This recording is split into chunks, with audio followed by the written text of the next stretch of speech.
Alright, how's it going, guys? So just recently, we got a pretty big, gigantic patch that just dropped. A whole lot of changes, whole lot of buffs, whole lot of nerfs, whole lot of everything. So I thought it would be kind of cool to kind of go over all the changes, kind of do a kind of analysis on the changes. This isn't really going to be like a scripted thing. This is just going to be kind of my opinions off the top of my head, going over a lot of the stuff. I've talked to a bunch of people, so it's kind of influenced by their opinions as well. But yeah, I guess we'll just go over stuff. So. The first thing, obviously, to go over, not shop reworks, I don't want to go over those. Skin descriptions, that's kind of cool. I guess aptitudes are kind of the first thing. I mean, there's a whole bunch of changes to the aptitudes. We've got new aptitudes, so I feel like the ammo supply is going to be kind of a staple for ranged characters. Like, it seems really good. Like, every 30 seconds, sorry, every 100 seconds you get 30 free ammo, so it seems kind of like a staple to me. I'd use, if I was using a gun character or bow character, I would want to use this over, I don't want to use this over bread seeking. I guess we should probably find out how much they cost. I don't think they're like that. Oh, welcome to hell. Okay, give me a sec. All right, here we go. I don't think they. I don't think they cost that much. I guess it depends how much they cost. It costs a decent amount, 6,000 ish. Yeah, I guess it costs a decent amount. So I guess if you, it doesn't really matter. Like I said before, it's like could probably be a staple as long as you're fine with using that gold. If you're fine with using gold on that every 10 days, then yeah, it's a staple. I would 100% use that. If you don't want to pay the gold, I think Bread Seeker is still perfectly fine. In all honesty, like Bread Seek is not a bad aptitude, and like to get these ads, like you have to be fine with using that amount of money every 10 days, I guess is just the thing. Pursuit seems cool. I don't really see it getting that much use. Plus 3% chance to find is kind of a cool passive effect, I guess. Like it's an aptitude with a passive, which is actually like really cool in itself. And then it's kind of got like Bernice tracking ability, kind of. I guess that's kind of cool if you're like attacking someone and get them down really, really low and then just run away. You can just activate this and kind of chase them down, I suppose.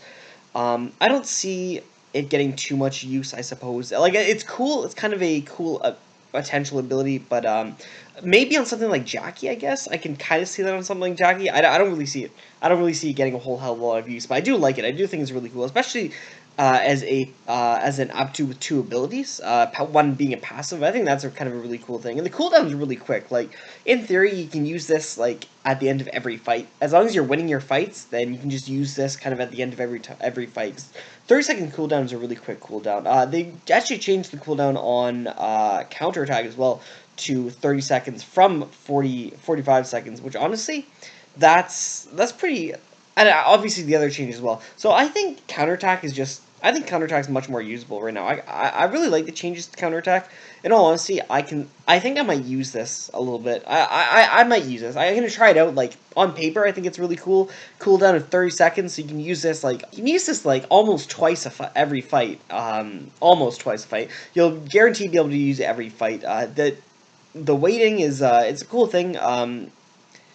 Setting it up. I guess sometimes if you're setting up and they run away, you might lose out on damage. But I think just having the being able to use this as kind of a combat tool, not as just a raw damage tool, being able to use it as a combat tool if you're low, or even just at the very beginning of combat to kind of gain damage initiative. I guess is what I'm trying to say. Kind of gain initiative against them versus damage because you're taking that initial hit as a resisted hit, and then it's an instant, right? You're not channeling it, so you can hit it, and then like half a second later they hit you, and it's going to activate. And the gaining 2 additional mastery is actually pretty cool. It's kind of like a longer cooldown dogfight, but you gain additional mastery. I mean that's not it's not really that comparable, but like it's an aptitude and it gives you 2 free mastery. I honestly, I really like the potential of this a lot. I think the gaining 2 mastery is pretty big. Losing 20% extra damage doesn't mean anything when you're gaining 2 mastery. That's really nice. So, I'm pretty sure that means you're gaining 4 mastery off of it because you're you're attacking back, so you're still attacking. So you should be getting 4 mastery off of this, which is just really nice. If you only gain 2 mastery, like if this doesn't count as an attack, and you just gain the mastery that you would if it was an attack, then I don't like this. I don't think it's good. I don't think it's good. Period. But if you are gaining 4 mastery, then I think is really good, and like with the initial reduced damage, I think it's definitely really good, because you can just pop this off at kind of the beginning of a fight, or as well as kind of comboing it in with. I think as a Jenny player, I'd like this a lot because you kind of combo it in with Play Dead. You can just pop it. You can pop it when you're really low, and it's like less drawbacks because if you get put in lethal damage, you just kind of get saved by Play Dead. And if you're not, either way, you still get the additional thing off it, which is nice. And the other kind of thing here is like even if I've never actually used counterattack with Play Dead, I've always wanted to, but I think that because Play Dead puts your attack down to 1 HP, right? I think because this goes at the same time, this activates at the same time as Play Dead activates, so I'm pretty sure the damage, the damage attack that you deal back, I'm pretty sure is full damage, not like base 1 not base 1 damage. Like I'm 90% sure about that. I could be wrong, and if I'm wrong, then so be it. Because like I said, I had the only aptitudes I've used are Accelerate and Breadseek.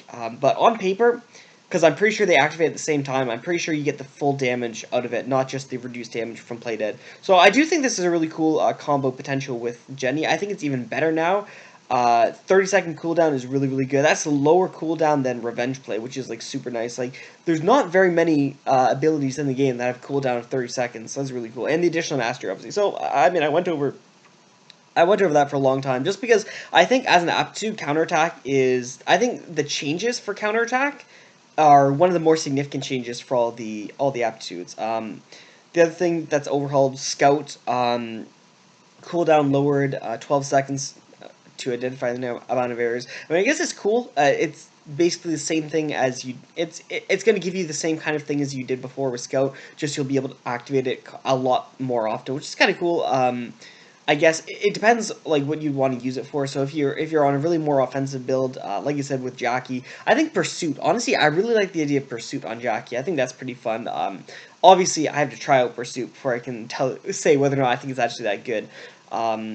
But Scout is going to be doing, if you used Scout in the past and you liked it on offensive characters, by all means, it's going to be it's going to be pretty much it's not going to be worse, obviously. It's going to be giving you the same results as you got before, just a little bit better, I suppose, a little bit of a tweak. It's nothing huge. Like the cooldown, you'll be able to activate a lot more, but I don't think it's really anything. Like 150 seconds is a stupid long cooldown, but like you'll be able to activate a lot longer.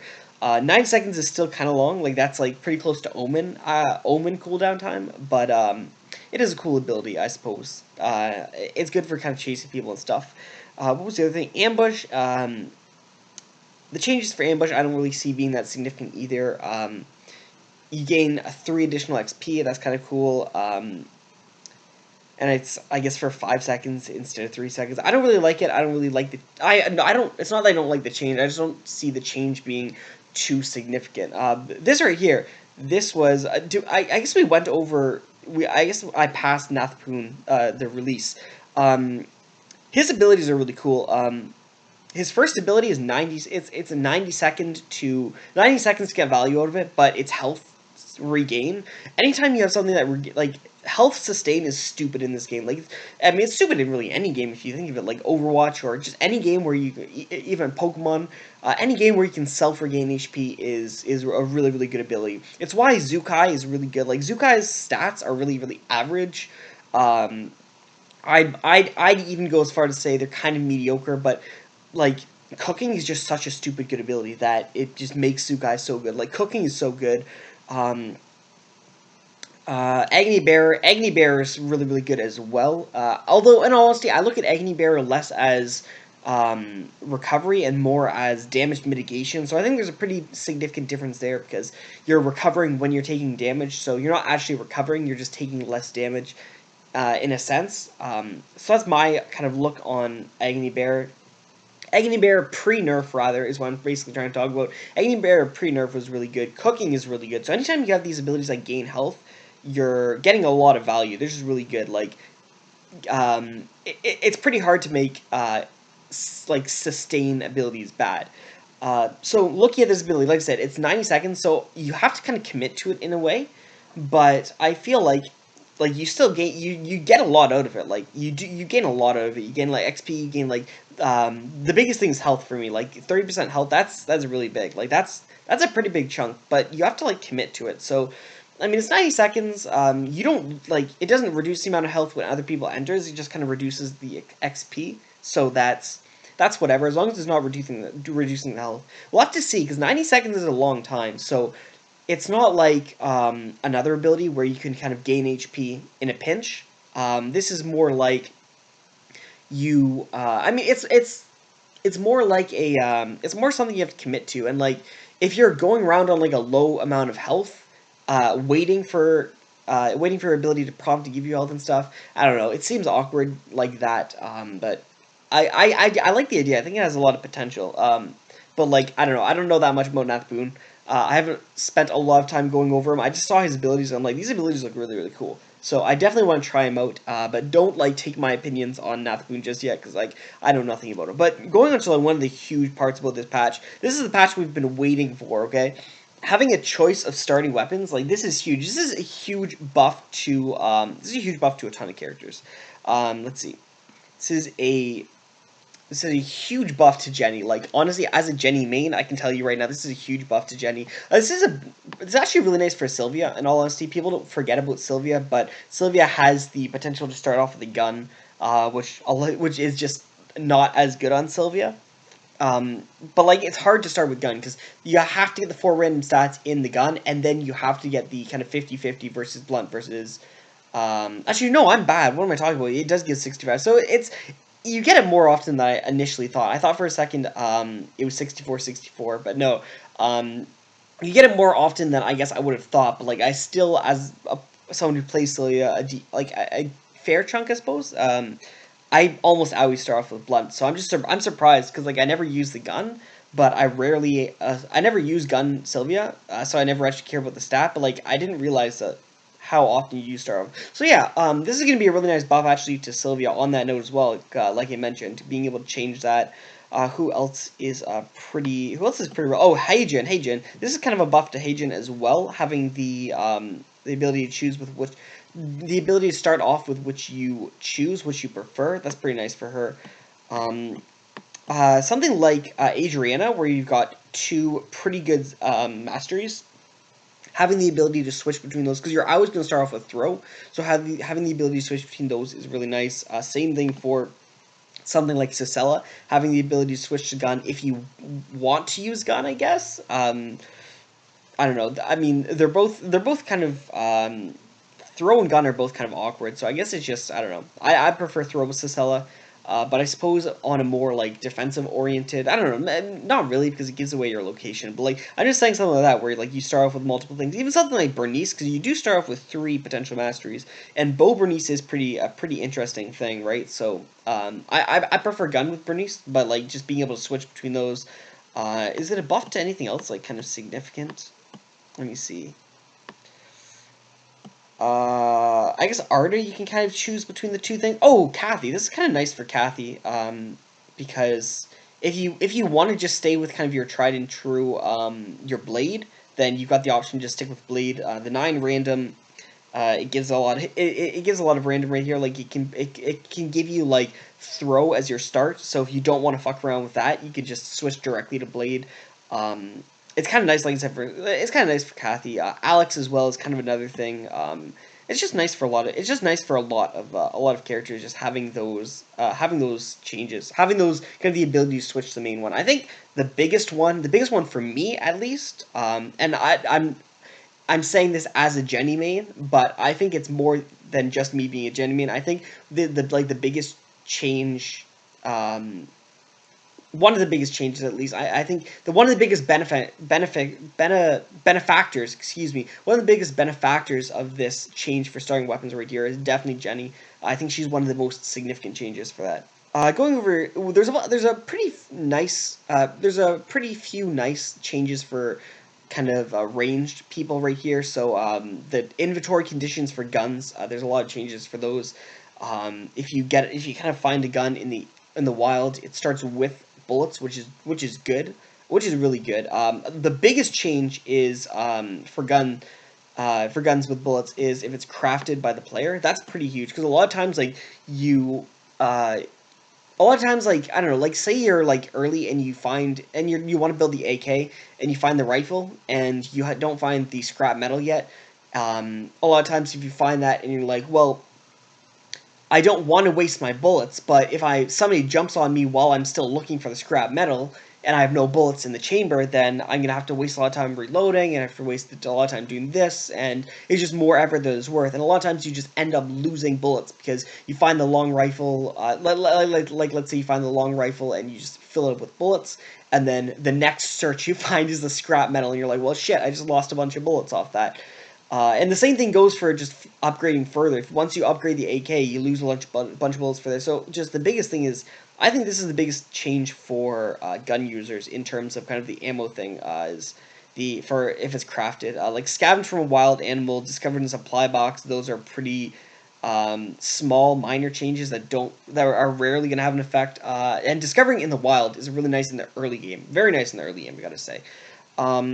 First aid not consuming stamina, that's really huge. That's really, really nice. It's like it's just a quality of life change for everybody right here, because the first aid, like having to heal off injuries is just bullshit. And they actually changed something for the first aid kit. I guess we'll go into it soon, but honestly, I've been thinking for the longest time that first aid kits should remove injuries, because it's a first aid kit, right? Like a first aid kit, like you would think that you could remove an injury with that. Like that's the only like health recovery item that plausibly sounds like it should remove an injury. Like band-aids are like maybe.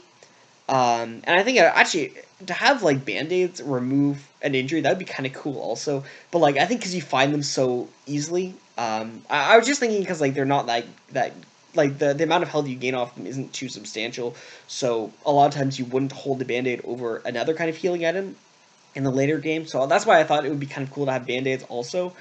Get rid of an injury, but that, I mean, I don't know, that might make it like really, really good. So it probably shouldn't, but I've been thinking for like months now that first aid really should get rid of an injury, and now it does. So that's really good. I'm actually really happy about that. Like that's something it should have done, in my opinion, in the past. Let's see what else.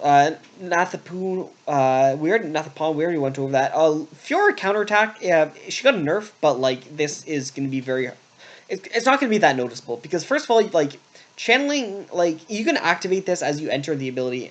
As you enter an area, you can pretty much activate counterattack, and kind of by the time the animation finishes, like the block kind of gets off your screen, and you can kind of move and stuff. The channeling is going to be done, and you're really not going to notice this. Like this isn't a nerf. The only way this is really a nerf is you can't activate it reactionary anymore. If someone attacks you, you can't just slap this and attack people. Early game as well. Actually, this is a bit of a nerf early game, because like if you're attacking someone else 1v1, you can't. You have to take a second to channel this to kind of keep fighting them. But counterattack's a stupid good ability. This is still going to be stupid good early game. This is still going to be a very good engagement tool. That's one of the biggest reasons that I think, because like I said, you can kind of animation cancel entering an area with the channel time, and then by the time you enter the area, you'll be able to start just attacking. So this is a bit of a nerf, but like honestly, if you play Fiora, you're barely going to notice the difference. Barely going to notice the difference. This is not going to change Fiora's standing as a character, or win rate as a character. It's not going to really change anything very much overall. But I mean, I guess it makes sense as a change, because like counterattack's a really, really good ability. Going into this is, in my opinion, the biggest buff of the entire patch. Buffing revenge play. Like, this is really, really good. People have talked about this before in just kind of discussion.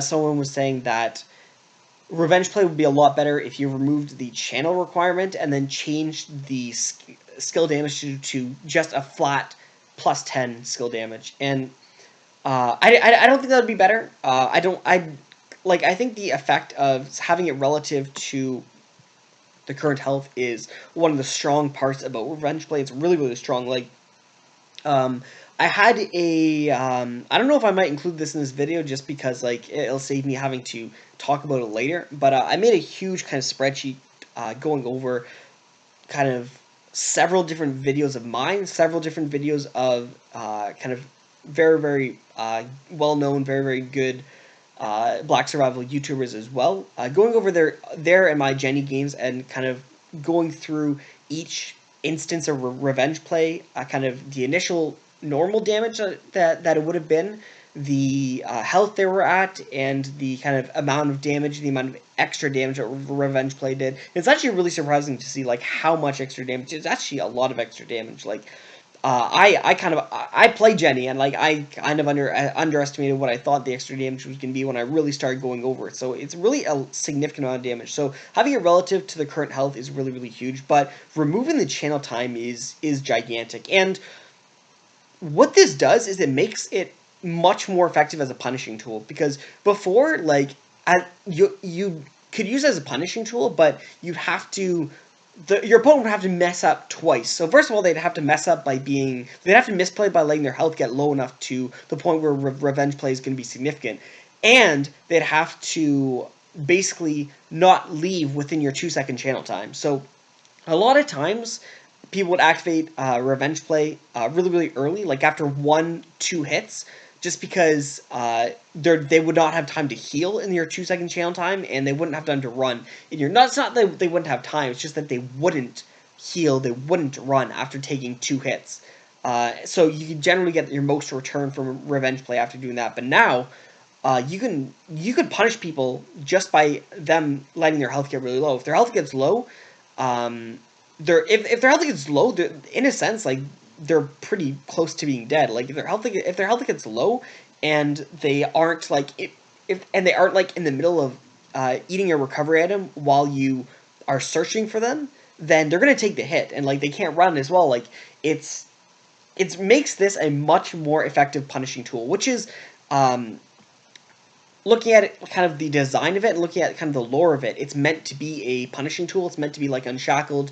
It's much better than I don't know. It's maybe it's not better, but like Revenge Play and Unshackled are the 2 best punishing abilities in the entire game, and removing the channel requirement really fits to that description, fits to kind of the lore, the design for it. So this is really a really, really powerful change, and honestly, I'm super excited to try to start using the new Jenny. Like, this is, I don't think you guys realize how huge of a buff. Like, they removed a bit of the damage, but you can activate this instantaneously when they're at lower health, which means the damage drop off from attacking early is going to be completely made up by being able to hit for such extra damage reliably. The key word here is reliably when they're at much lower health, and the DPS as well, for just being able to attack with an extra 2 seconds kind of in your arsenal. Like, there's no loss of DPS right here. Like, there's absolutely no loss. There's gain of DPS right here. This is straight up buff. Like, the change right here is still a gain of DPS, just in the being able to have an extra 2 seconds in your arsenal. So this is huge. I really wanted to go over a lot of this because this is huge. This is gigantic. This is hands down the biggest buff to a single character in this entire patch, which is fantastic. Nadine, they kind of made, they did kind of cool things right here. They upped her base health quite significantly, I might add. So that's pretty big. Their health growth, they nerfed a little bit as well. It's significant enough as well. I would say it's definitely significant enough. But this is making her more powerful in the early game, more sustainable in the early game, rather. The change right here is a little bit. The change right here for sure is going to be noticeable later in the game, but like, she wants to kind of snowball more in the early game anyways, I suppose. So I kind of like this change for her. I think it's better. I think this change is better for her than worse for her, if that makes sense.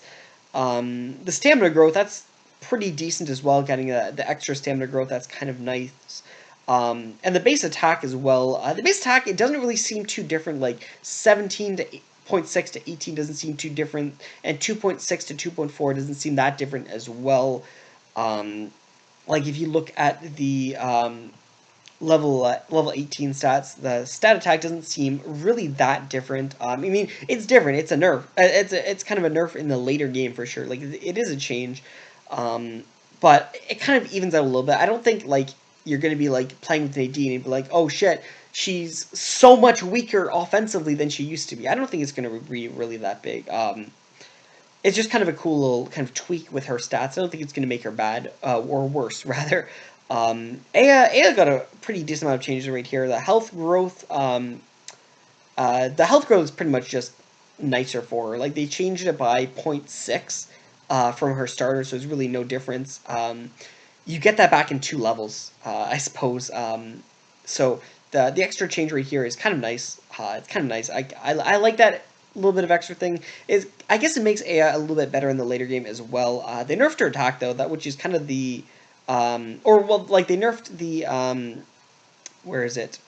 They nerfed her double shot, which is really unfortunate for Aya players, I suppose. They also did for sure fairly significantly nerf her base stat, but I mean she was really strong in kind of her early game kind of attacking power. Like, there's very few characters in the game who could kind of stand head to head with Aya. Like, even like the Bernice versus Aya matchup, even with leg shot, like Aya just does a lot of damage, so it was really hard for like even a character like Bernice to kind of stand versus Aya, even with leg shot, just because she was really powerful. So this is a pretty significant drop on her attack, and there's no like iteration with her, the growth for her attack. This is just a straight up nerf to her attack.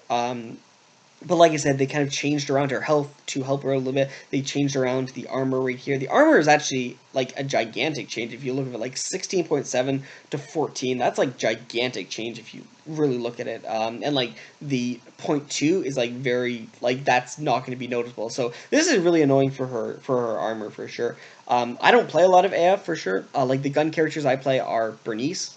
So I don't play a lot of AF, so take my perspectives on her with a grain of salt for sure. But these changes, like the armor change seems pretty significant.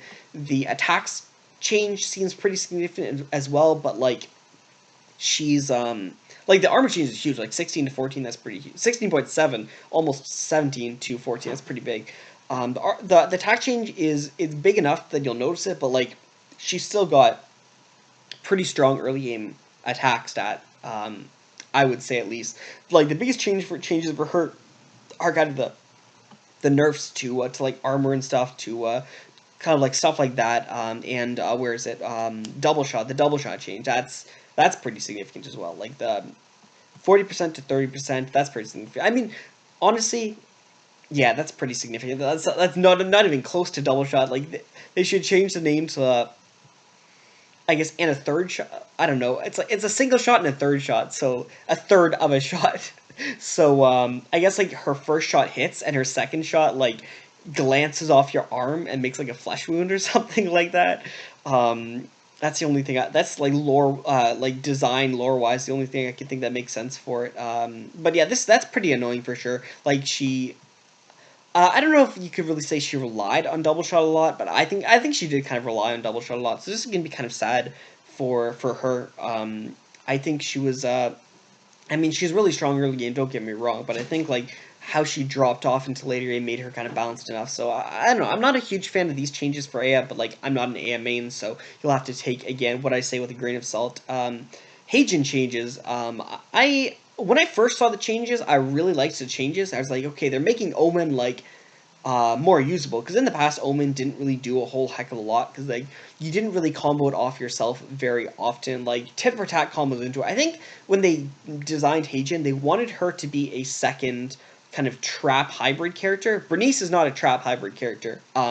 So for reference, Bernice is not a trap hybrid character. I'm talking about Isol. I'm thinking when they designed Hyejin, they wanted her to be a kind of hybrid trap oriented character like Isol in that sense, because of Omen, it works primarily off like the best ways, the most value she can get off of Omen on paper is from a trap, because tit for tat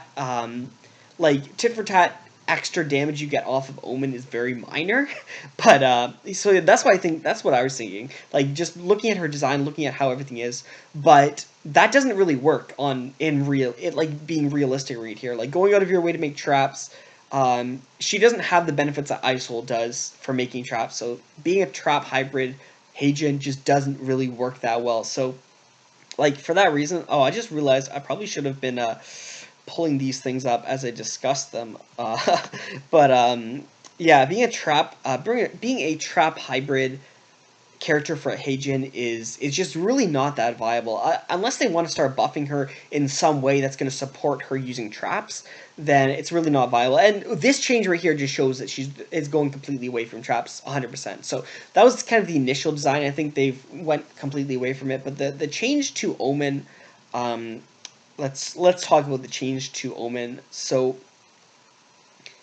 when I first saw this, I didn't understand how it worked kind of originally. So all survivors in a current area receive the same additional damage, 10 plus current level times 2, which is meh, I guess. It's like it's really not that much damage in the late game. Like let's say you're level I don't know, let's say you're like level 10, which is really pretty decently late in the game, then you're dealing like 30 damage. Which is, like, for late game damage, that's really not that much damage. I mean, it's still pretty nice for just, I guess, dealing it. Like, you're probably going to, a lot of times, you're probably just going to deal the more damage with your attack if you're winning. And if you're if you're winning, you're going to deal more damage than kind of 30 with kind of a normal attack. And if you're losing, then it's going to be really hard to channel this for 2 seconds against the first place person, because you're going to take way too much damage from the channeling for 2 seconds for it to really be that worth it for the payoff that you get. But anyways, looking at what I thought it was, same thing, inflict with Omen, and Omen does a 100% chance decrease to find EXP and corpses, which is actually really neat.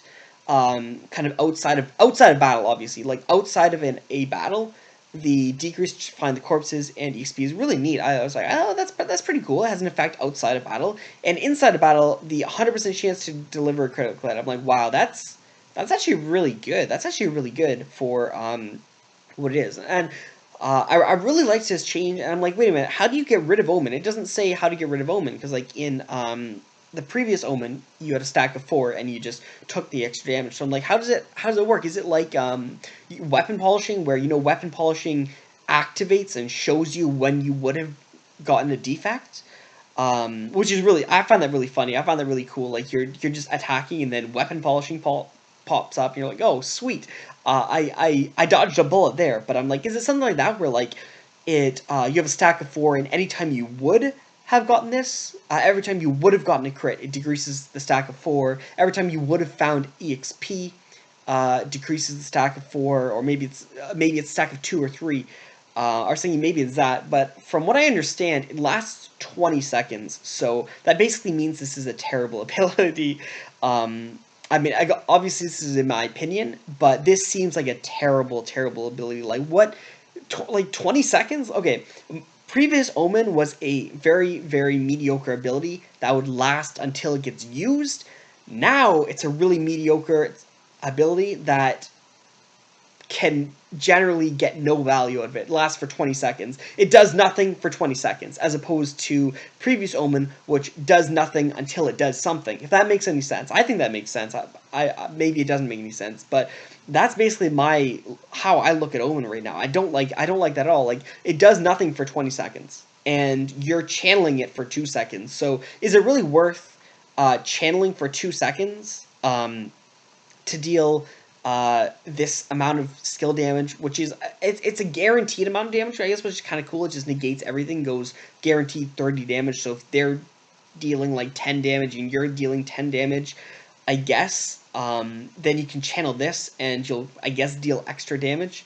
I still don't like it, like, honestly, and plus they can leave while you're channeling, which is another thing, and you're like, well, I could have just gotten an extra hit off, but just the fact that it lasts 20 seconds is the nail in the coffin. Like, this is a really, really cool, these are really, really cool abilities. The kind of cuck in non-combat, and kind of screwing you over in combat. Like, I really, really liked the idea of 100% minus chance to deliver a critical hit. I was like, this is really, really good. And not only that, it's kind of a direct answer to stuff like Roselio, which obviously I'm going to be happy about because I hate Roselio. But it's just kind of nice to have kind of more counterplay options for kind of crits. And I was like, I really like this idea, but lasts 20 seconds? Like, unless I'm missing something, maybe, like, maybe if it lasted a minute, that might be kind of cool. Like, a minute seems like, if it lasted a minute, I guess that would make sense. That would kind of work.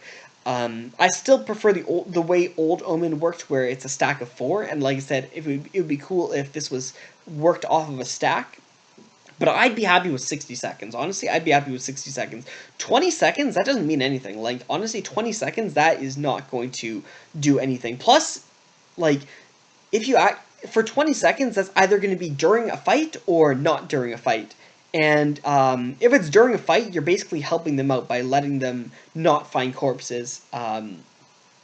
So I don't know. I don't like this change at all. I liked it on paper when I first saw it.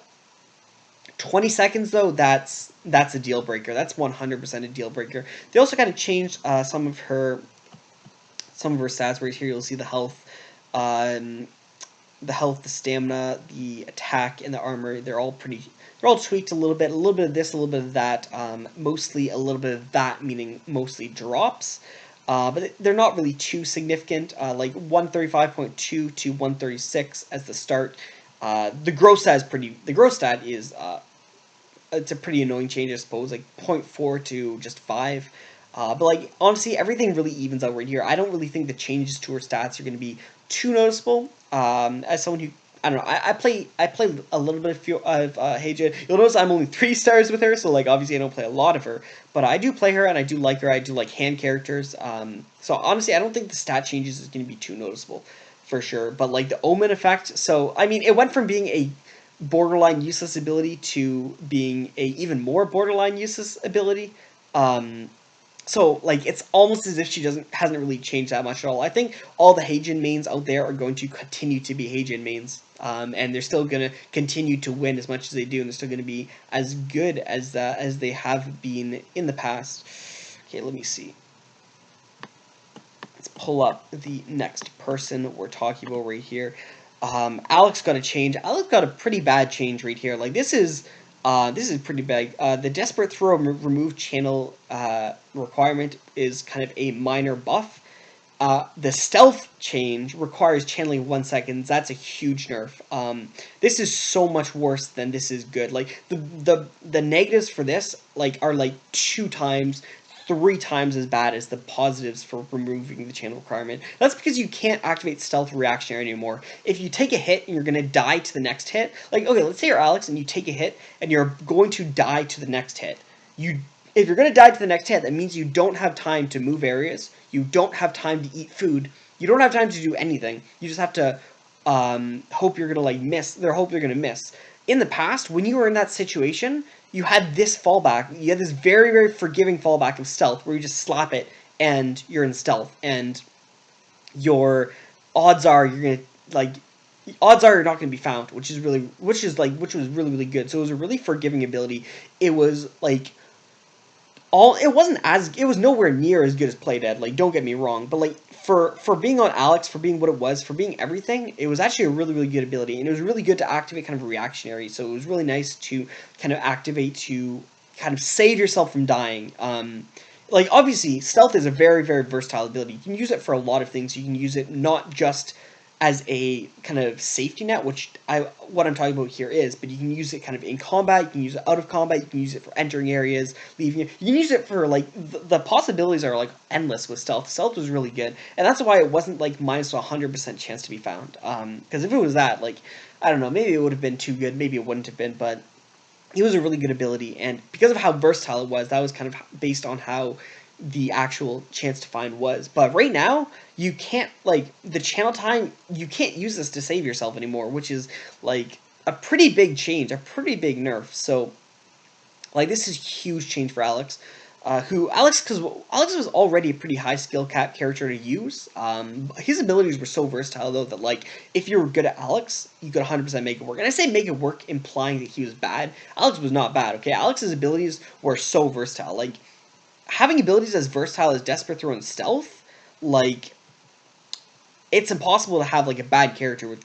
Well, I'm okay, maybe it's possible to have a character that's bad, but, like, having those abilities that are as versatile as that, it really opens the door to kind of high skill levels of play and getting values at high skill levels of play. But, yeah, this channel change, I don't like this. This is a really big nerf to Alex. Like, honestly, this might actually be one of the biggest nerfs in this patch. I think it might be. In my opinion, this channel requirement time is probably the biggest nerf this patch, I would say. Going over Barbara, from what I understand, this is basically here because they, um, like, you'll see below, there's the bug where it sometimes doesn't give the effect.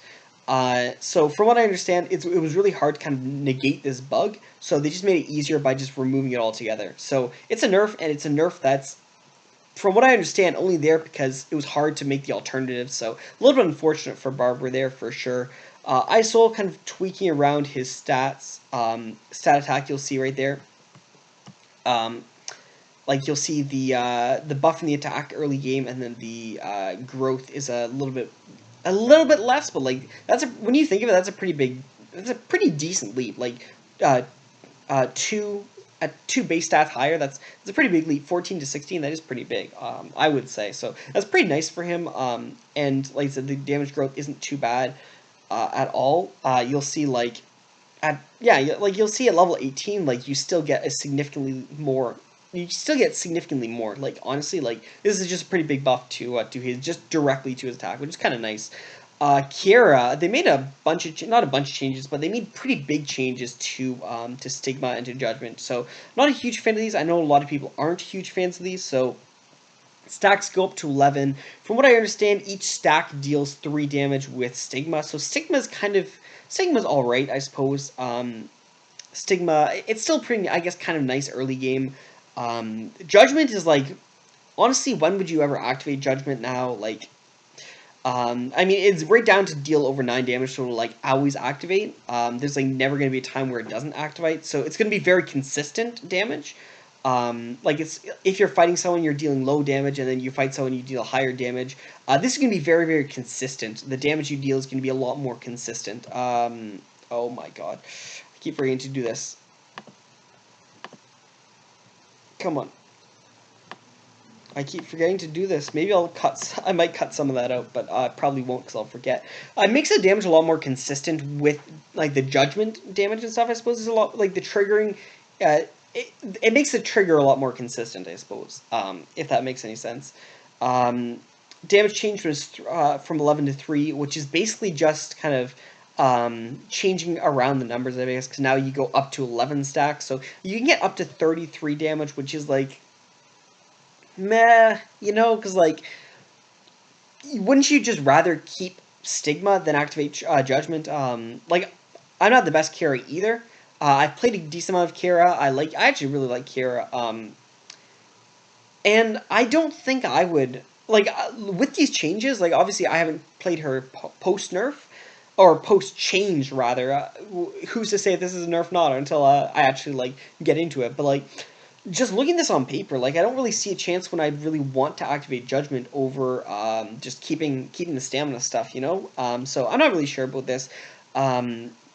Change is awkward. Change is weird. I think overall the change is bad. Not bad like, oh, these guys are bad at designing the game. I think bad meaning negative. It's a negative change for Chiara, I would say. I think Chiara, so I don't know. We'll have to see. I think it's going to make Chiara a lot worse. I think. We'll really have to see it. But like the change is definitely a negative, I would say.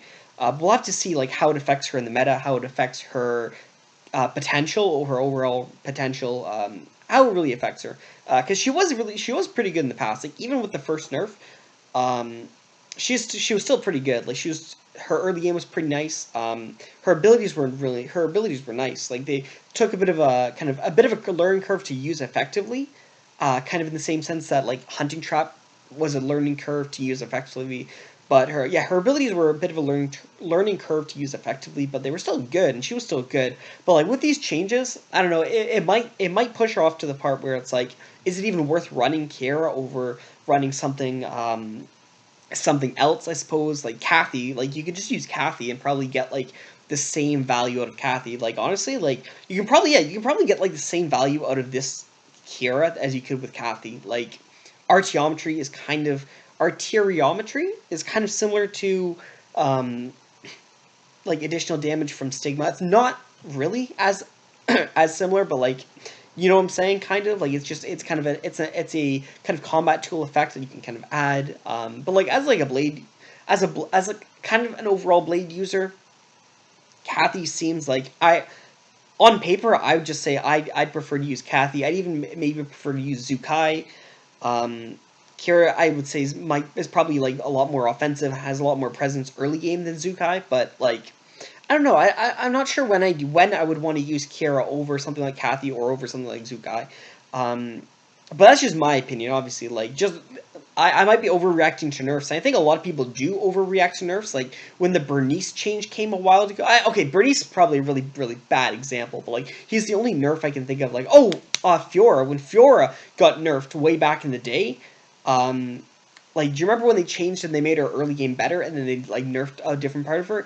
People were like on the Fiora is over party bandwagon, but it made Fiora like arguably better, honestly. So like I don't want to overreact to these changes because like if you remember the Fiora change, she was still stupid good after that change. Like I said, arguably better.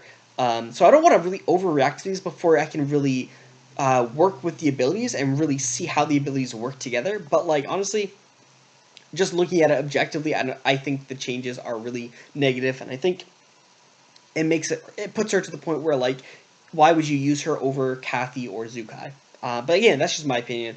Sissela gets nerfed again, unshackled. We nerf unshackled, so they made Agni Bearer, which was one of like the best like defensive abilities in the entire game. They made it really mediocre, and then they're like, you know what, we should make Unshackled, which was one of the best punishing tools in the game. We should we should make that mediocre as well. So Unshackled was already kind of nerfed. Unshackled was already nerfed with the kind of directly from the Agni Bearer nerf. So now that they're nerfing again, it's kind of a meme because they nerfed Sissela almost every other patch. I didn't really think she needed it, but I guess she kind of did. I guess apparently the Unshackled change for sure. I'm not really sure why they needed that. I mean, like right now, like now you 100% have now you have time to move area and now you have time to move an area and eat and use a recovery item before you get hit with Unshackled. So like it makes it a pretty bad punishing ability because like you have to be super quick with Unshackled. Like you have to predict when they leave and then not search for them and just start channeling up Unshackled in order to like actually hit them, in order to have a chance to hit them before they heal themselves. So like I don't know. It was like this used to be like the Titan for punishing abilities. This used to be the best punishing ability in the entire game, and like it's not anymore. Speaking of, if anything, if you can learn anything from history, let's say we learn from kind of the Bernice buffs. Remember how they used to buff Bernice like every single patch, and then they finally were like, "Whoa, maybe we should nerf him." So if this means anything, not this right here. If the revenge play, I forgot to put Sissela's picture up, didn't I? If the revenge play nerf, if the revenge play buff is going to follow anything along the lines of history, you can for sure expect revenge plays can be nerfed in the very foreseeable future. They might drop to 15% as opposed to 20%. I can see that happening. If they drop it to 10%, that's going to suck. Like, that's going to be so sad if they drop it to 10% additional damage. That's going to suck. Like, for the additional channel time, you know, like, the additional channel, for removing the channel time, putting it down to 10% is going to suck. So hopefully they don't drop Revenge Play down below 15%, but I'm calling it right now that they're going to nerf Revenge Play pretty soon, just because, like, I don't know, they just buffed it, and then it seems really good on paper. I don't think it's not going to be overpowered, but I think because kind of new toy syndrome and because it seems really cool, it's going to get nerfed in the future, and I'm really sad about that, I suppose. I might cut the video right here to talk about items in a separate video, because there's a lot of changes to the items. There's a lot of changes to items, and what are we doing for time right here? Holy shit! Oh my god, we're almost at an hour. Okay, yeah, we're for sure gonna cut it right here, and we're gonna come back for the items in a separate video.